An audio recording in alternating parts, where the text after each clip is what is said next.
Shalom guys, welcome back to another episode here at YASHAV Ministry with Casa de Israel Yara. Thank you again for being here. If you like the content that we have on our channel, like I always say, please like, subscribe. If you have any questions, comments, concerns, put them on the comment section down below. With that being said, let's get started with this week's Torah portion. So this week's Torah portion is the TZAV or TZAV, and so it means command. So here he was commanding Moses and the sons of Aaron the priest, on how to officiate the sacrifice. Now, simple question that we're trying to answer is why sacrifices. And so we understood last week that these sacrifices, like the olah, like the burnt offering, or the mincha, or the chata'ah, and the asham, the shelamim, all these offerings were either for thanksgiving, for gratitude, or for unintentional sin and guilt offerings. And so Elohim was trying to either purify or forgive the sins of the offenders, or they were able to approach Elohim and be thankful for Elohim's service or for Elohim's protection and Elohim's guidance. All right, and so they were able to bring the burnt offering, which was supposed to be burnt completely on the altar, or the grain offering, which would be anything that was unleavened bread. This week, we see how the priests were supposed to officiate during these sacrifices, right? So last week, it was mostly focused on us, meaning that the cattle or the sheep or the grain offering or the bird that we brought represented us in front of Elohim. And what the sacrifice did, the sacrifice draw us near to Elohim, and it draw Elohim near us. When we put our hand on that sacrifice represented us. Now, this week's Torah portion tells us the laws that were implemented for the priests to officiate these sacrifices. It starts off like this. Tzav et Echaron wa et bana lemo sot Torah ha'olah hi ha'olah al michada al chamitzbecha chala yala ad chabocher wa esh chamitzbecha hukad bo. And in English, it says the following. It says, and the Lord spoke to Moses, saying, command Aaron and his sons, saying, this is the law of the burnt offering. The burnt offering shall be burned on the hearth on the altar all night until morning. And the fire of the altar shall be kept burning on it. And the priest shall put on the linen garments and put his linen on the garments on his body.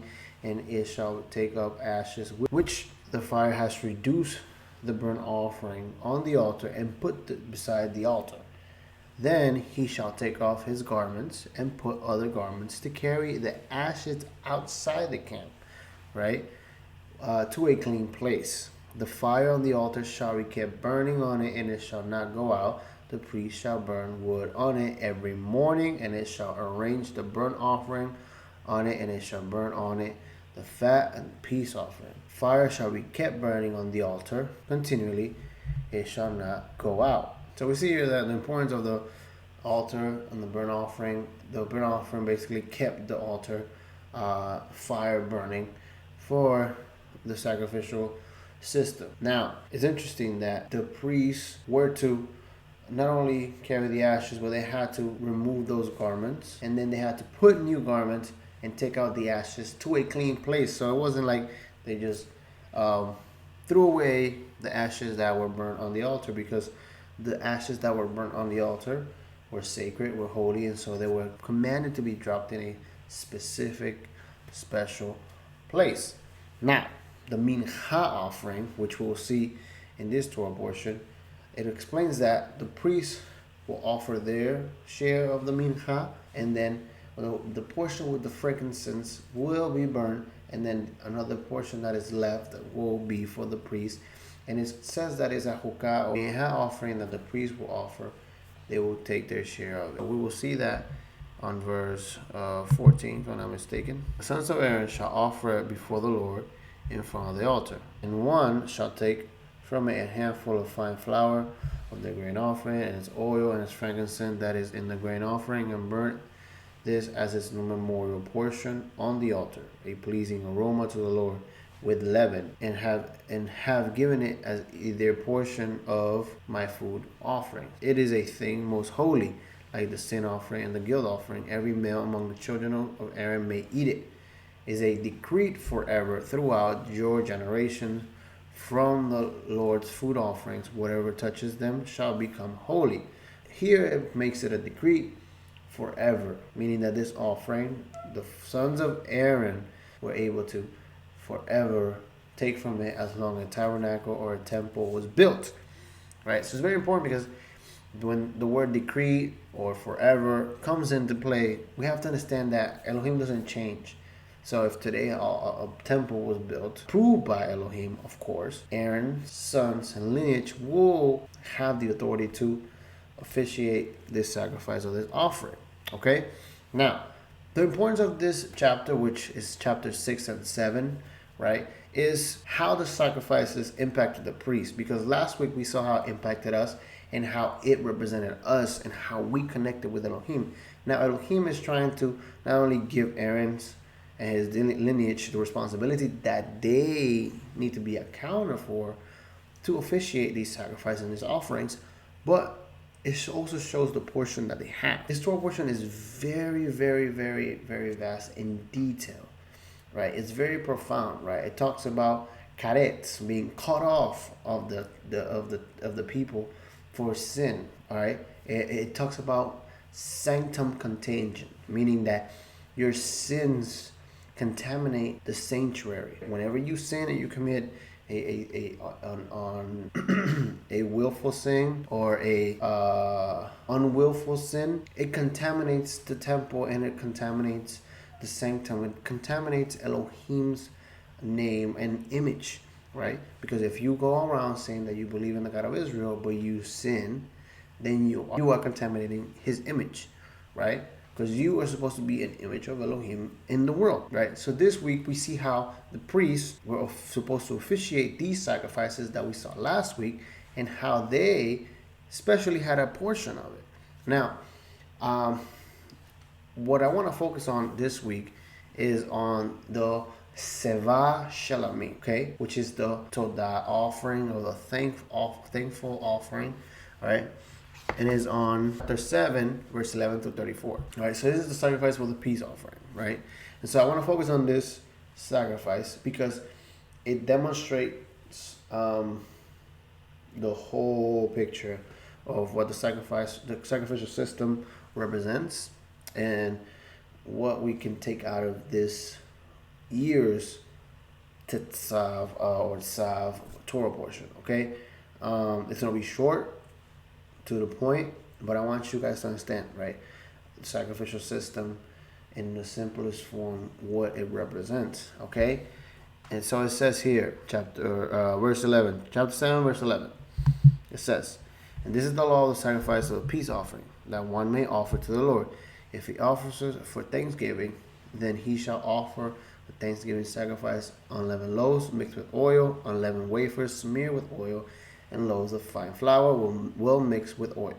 With the sacrifice of his peace offering for thanksgiving, he shall bring his offering with loaves of leavened bread, and from it he shall offer one loaf from each offering, as a gift to the Lord. And it shall belong to the priest who throws the blood of the peace offerings, and the flesh of the sacrifice and his peace offering for thanksgiving shall be eaten on the day of his offering. He shall not leave any of it until morning, but if the sacrifice of this offering is a vow offering or a free will offering, it shall be eaten on the day that he offers his sacrifice, and on the next day what remains shall be eaten.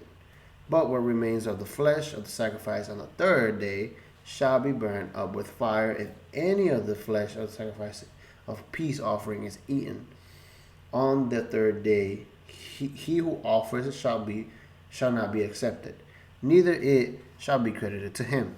It taints, and he who eats of it shall bear iniquity. Right? Flesh that touches any unclean thing shall not be eaten, and it shall be burned with fire. All who are clean may eat flesh, but the person who eats the flesh of the sacrifice of the Lord's peace offering, while uncleanness is on him, that person shall be cut off from his people.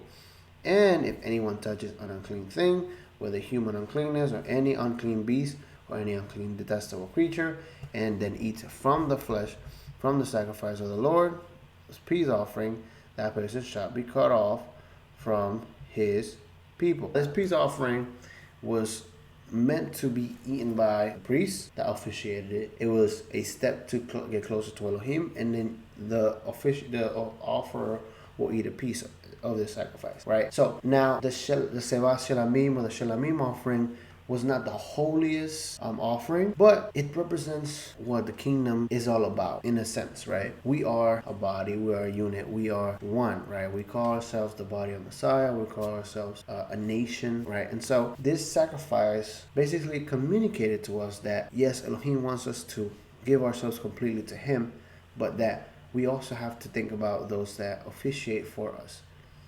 And at the same time, Elohim wants us to enjoy those things that we work so hard for, right? This offering was brought to Elohim voluntarily, being thankful, and Elohim said, I'll take my piece, which will be burned on the altar, and you will eat your piece with the priesthood, which officiated for you, right? And you will be able to have a covenantal meal to honor me and represent me, saying that I, as a Elohim, as a God, have no partiality. That me, as a Elohim, I'm not so worried about me eating. I'm worried about you guys eating and understanding that I provide for you and that I want you to rejoice in what I have given you, right? The Seva Shelamim was a thanksgiving offering, a meal offering, a covenantal meal offering, that priest that officiated could partake in it, and that priest who represented you in front of Elohim could sit down at a table and eat. The sacrificial system is this, whether it was for the Olah offering, which was burned completely, voluntarily, which was the Mincha, which the priest took a portion of it, which was the Shelamim, which the priest took a portion of it, the sin offering, the priest took a portion of it, the one that officiated, right? These sacrifices draw you near to Elohim and provided for those that officiated. Now, this might not be the most deep spiritual revelation that you might have today for this Shabbat in this small clip that I'm bringing to you guys. But understand something. Drawing near to Elohim is not just being a perfect person that serves God all the time perfectly. It's understanding that you have a function and that you cannot get so caught up on what you're doing for yourself. You have to understand that we are a body and that we have to support one another. And so the more that we support one another, the more that the body is able to grow stronger, and together we can represent Elohim better, right? We are a unit, and everything that we do together will honor Elohim and bring honor to his name. Right, the Seva Shelamim was a thankful offering, an offering that will be eaten by everybody. And also, you can show your thankfulness to Elohim in that covenantal meal, in that unity that this meal represented. So, remember, sacrifices represent you, who you are. You gotta make sure that you're apt to bring this sacrifice and understand that the sacrifices were not just bloody sacrifices that were shed of blood and altars and evil. It was a way to draw near God and provide for those that offered and that officiated for you. So I hope that this small teaching for this week helps you guys, and I hope that you guys prepare for Passover, and that you guys have a great week. Shavuot Tov and Shabbat Shalom. Thank you.